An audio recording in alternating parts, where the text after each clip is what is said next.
सत्संग कलयुग में एक ऐसा रसायन है जो मरती हुई इंसानियत को जिंदा रखता है। सत्संग सुन के जीव अमल कर ले तो जन्मों जन्मों के पाप कर्म धुल जाया करते हैं। सत्संग किसी एक मजहब, किसी एक धर्म या जात पात के लिए नहीं होता। सत्संग पूरी सृष्टि के लिए, पूरी इंसानियत के लिए होता है कि आप आइए, कौन है, कहां से आए, क्या धर्म जात मजहब, ये कोई छंटनी नहीं होती। आप बैठिए, सुनिए, विचारिए और अमल कीजिए। सुन के अगर आप अमल करेंगे तो यकीनन अंदर बाहर मालिक का रहमो करम मूसलाधार बरसेगा।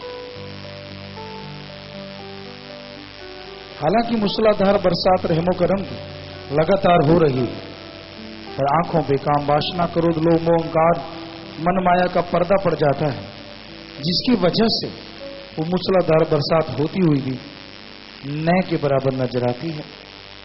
सत्संग में संत यही खुलासा करते हैं कैसे आप अपने अंतःकरण की खुशियां हासिल कर सकते हैं, किस तरह से आपके जीते जी गम, दुख, दर्द, चिंता, परेशानियां दूर होंगी और मरणोपरांत आवागमन से मोक्ष, मुक्ति मिलेगी। संतों का काम सत्संग में सच्ची शिक्षा देना है। संत कभी किसी से कोई बैर विरोध नहीं रखते। संत जहां भी होते सबकी मांग दिखते, सबू से हमारी दोस्ती, नहीं किसी से बैर। संतों का बैर विरोध क्यों और किसी से किस लिए होगा? दोस्ती इसलिए क्योंकि संत पीर फकीर ओम हरि अल्लाह वाहिगुरु राम गौड़ खुदा रब से बेइंतहा प्यार करते हैं, मोहब्बत करते हैं। तो सारी सृष्टि, बीच में इंसान भी है, सबके सब उस मालिक की औलाद। तो जो मालिक से प्यार करेगा उसकी औलाद से नफरत कैसे कर सकता है? तो संत सबसे प्यार मोहब्बत करते हैं। कोई उन्हें क्या कहता है इसकी उनको कोई परवाह नहीं रहती। अच्छा कहे तो मालिक जाने, बुरा कहे तो मालिक जाने। उनका काम अपने ड्यूटी बजाना होता है और वो ठोक बजा के, ढोल के डंके की चोट पे बजाते रहते हैं। उनका कोई और मकसद नहीं होता। इतिहास गवाह है। गुरु नानक देव जी महाराज ने कहा, कोई आखे पूतना, कोई कहे बेताला, कोई आखे आदमी नानक बेचारा। पता नहीं इस दुनिया में किस किस्म के लोग होते हैं, जितनी जुबान, जितने ख्याल, जितना विचार, जैसे खुद वैसे ही सामने वाले को तोलते हैं। इसमें फकीरों को कोई फर्क नहीं पड़ता। गुरु नानक देव जी महाराज कहते हैं, नानक बेचारा, कि मैं तो उस मालिक का, उसी के रहमो करम पे चलने वाला बंदा हूं। उसकी बेचारगी है, किसी आदमी की नहीं। अल्लाह वाहिगुरु मालिक के हुक्म में, उसकी रजा में चलता हूं। सो फकीर के लिए यही हकीकत होती है।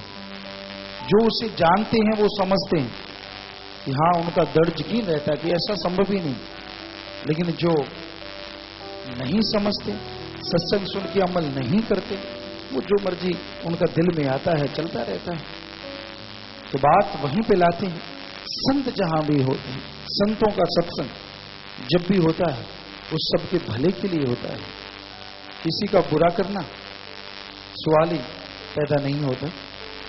आप पशु को, जो पालतू पशु होते हैं, देखा होगा, हमने देखा, गाय भैंस होती, ऊंट होता घर में, तो कई बार उनको दवा देनी पड़ती, वो नहीं लेते, सांकल से बांध लेते।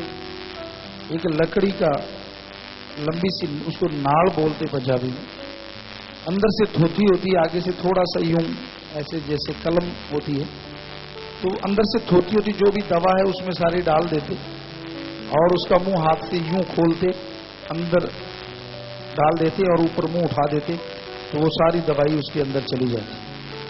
बाद में गुड़ वगैरह डाल देते कि चलो कड़वा है या ऐसा कुछ। तो पशु के साथ तो ऐसा संभव है कि उसको दवा देने के लिए ऐसा करना पड़ता है, पर आप क्या सोच सकते हैं आदमी को कोई धक्के से इस तरह से नाड़ से दवाई खिला देगा? तो ये कलयुग है, महाकलयुग। यहां माया रानी क्या नहीं करवा देती। सके बाप को लोग बाप मानने से इनकार कर देते हैं जब माया रानी सिर चढ़ के बोलती है। सो भाई, सत्संग में यही सिखाया जाता है, इंसानियत का रिश्ता हमेशा जिंदा रखो, इंसानियत को कभी मरने ना दो। मानवता, इंसानियत, जिसका जमीर बन गया, जिसका जमीर मर जाता है, उसके लिए सारा संसार खत्म हो जाता है। अपने जमीर को, अपने दीन ईमान को कभी गिरने ना दो। सुमरन करो, भक्ति करो, इंसान इंसान से बेगर्ज मोहब्बत करे, निस्वार्थ भावना से चले, तो मालिक उसे कोई अंदर बाहर कमी नहीं आने देते।